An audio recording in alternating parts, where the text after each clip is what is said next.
بسم الله الرحمن الرحيم. ازيكم يا باشمهندسين؟ اخباركم يا رب تكونوا بخير. من كورس الفورتي فايرول ومحاضره النهارده بنتكلم فيها عن الريبليسمنت مسجز. طب ايه هي الريبليسمنت مسجز دي؟ بتتكلم عن ايه؟ احنا بعد ما خلصنا السكيورتي بروفايلز قلنا نبدا نتكلم عن حاجه مهمه جدا وهي اسمها الريبليسمنت مسجز. طب تعالى نفهم ايه هي الريبليسمنت مسج اللي هنتكلم عليها النهارده. طيب قبل ما نتكلم عليها تعالى نبص كده، ندخل على الفورتي فايرول بتاعنا. تمام.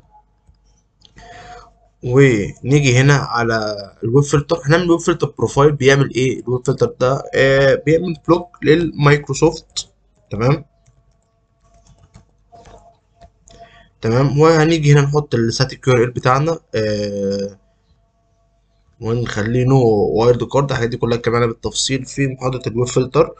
وهنحط استريكس نكتب مايكرو سوفت دوت كوم. تمام. وهنخلي الاكشن بتاعها بلوك، وهندوس اوكي. كده احنا عملنا ايه؟ قلنا لاي حد عايز يروح لمايكروسوفت دوت كوم في اليو ار ال يكتب كده يحصل له بلوك. وهنخش ناساين البروفايل ده لبوليسي عشان تطبق يعني على الترافيك اللي في البوليسي دي، عن الناس اللي هم اللان سبنت. تمام. وهننزل هنا تحت كده ندخل على حاجه اسمها الويب فلتر ناساينها للبلوك داش مايكروسوفت. تمام. وتمام زي الفل. وهندوس هنا اوكي. كده احنا طبقنا البروفايل اللي هو بيعمل بلوك للمايكروسوفت ده، طبقناها على البوليسي اللي هو لان تو وان. فاي حد من اللان سبنت ده هيجي يروح لمايكروسوفت دوت كوم هيحصل له بلوك. طب تعالى نفيريفاي كلامنا كده. ندخل هنا على الماشين بتاعتنا. تمام. وهنكتب مايكروسوفت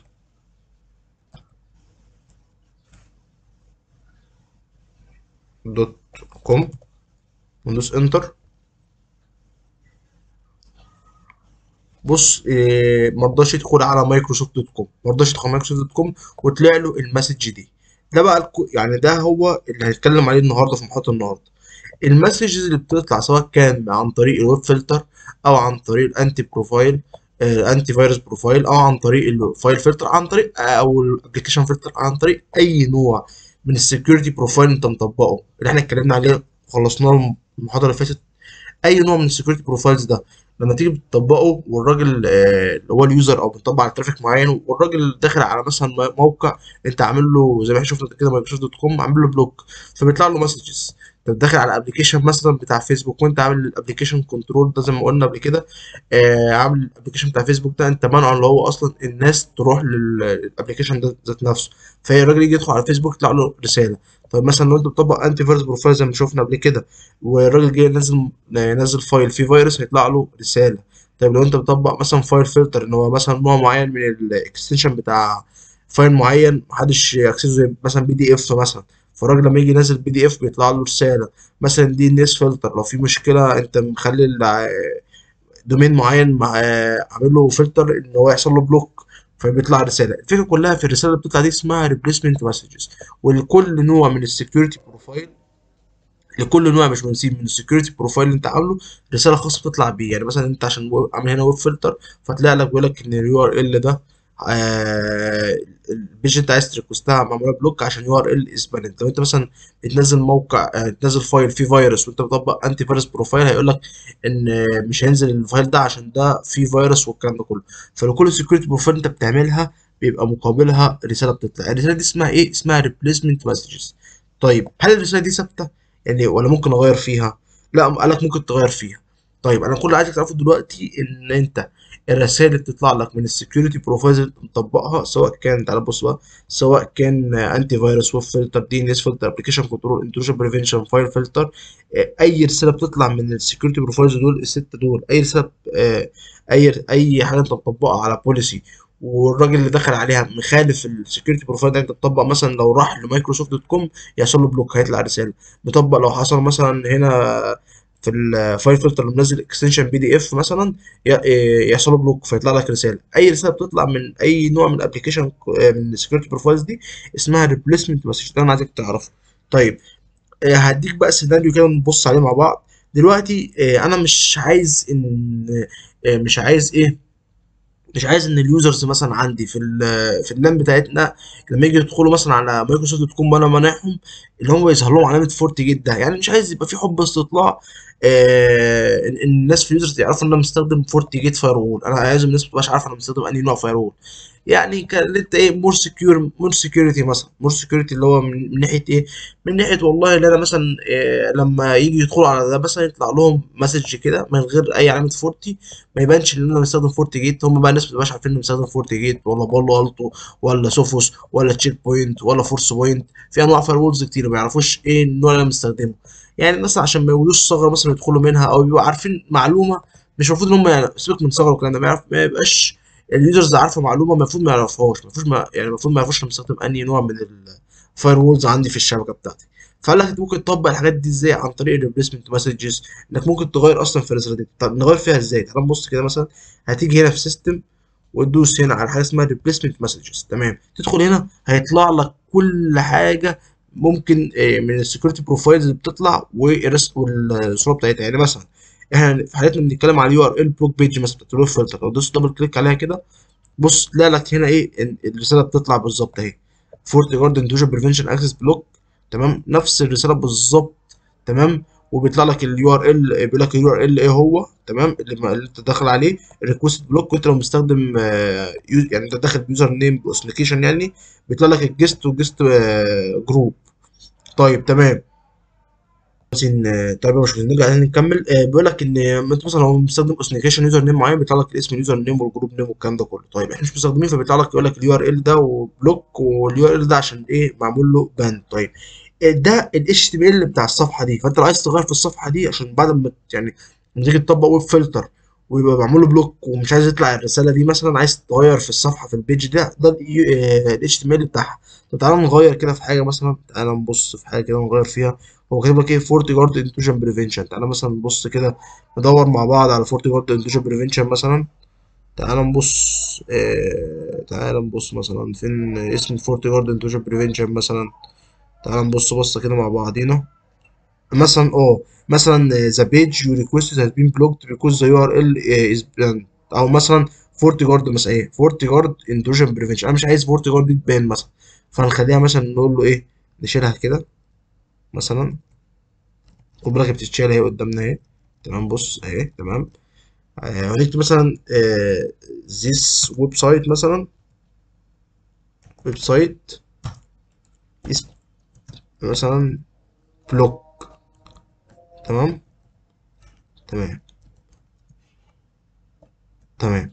وندوس مثلا هنا سيف كده، ونيجي هنا نتاكد من الكلام ده، وهتلاقي في علامه موديفاي كده صح. يبقى انت كده عدلت في الحاجه دي كلها بتبقى باي ديفولت.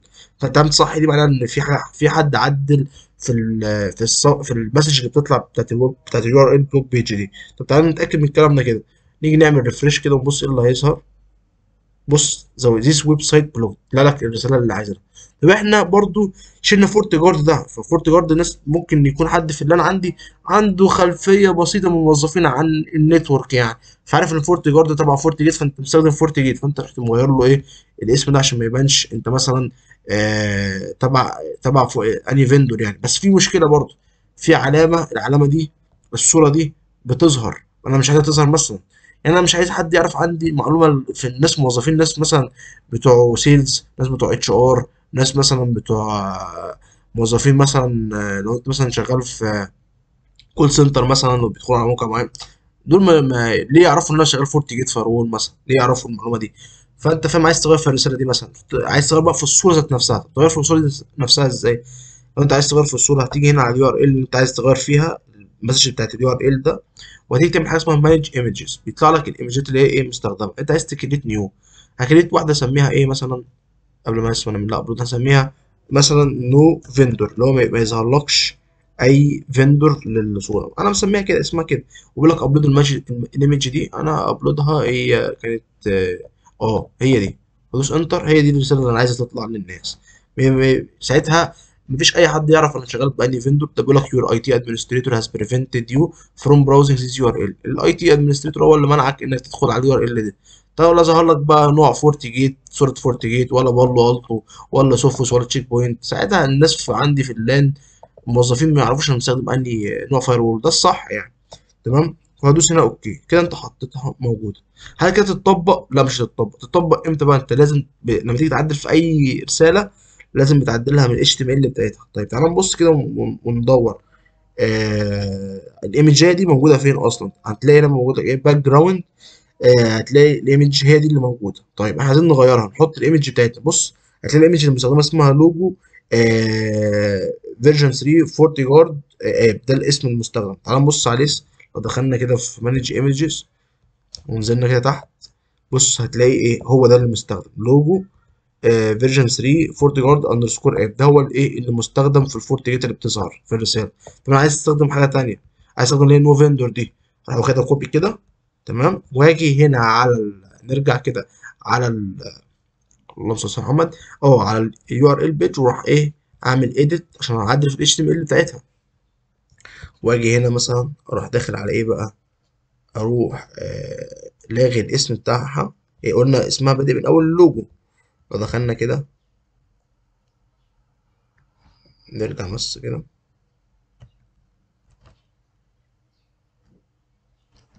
نبدأ نلغي. بس هنسيب أول الإيمج يعني هنسيب ده عشان تحط الدنيا وتحط عشان تبقى الدنيا تمام، وتحط اسم بقى الإيمج بتاعتي اللي أنا حاططها وظهرت أهي موجودة. عشان أسيف هدوس سيف. طب تعالى بقى نتأكد من الكلام ده. نتأكد إزاي؟ نخش على اليوزر بتاعنا، الراجل اللي في كول سنتر عم دخل على مايكروسوفت وهو معانا. بص تلاقي لك إيه؟ Your IT administrator has prevent you from browsing this URL badwebsite.com. This website is blocked. The page you requested has been blocked because the URL is banned. URL اللي انت داخل عليه كذا.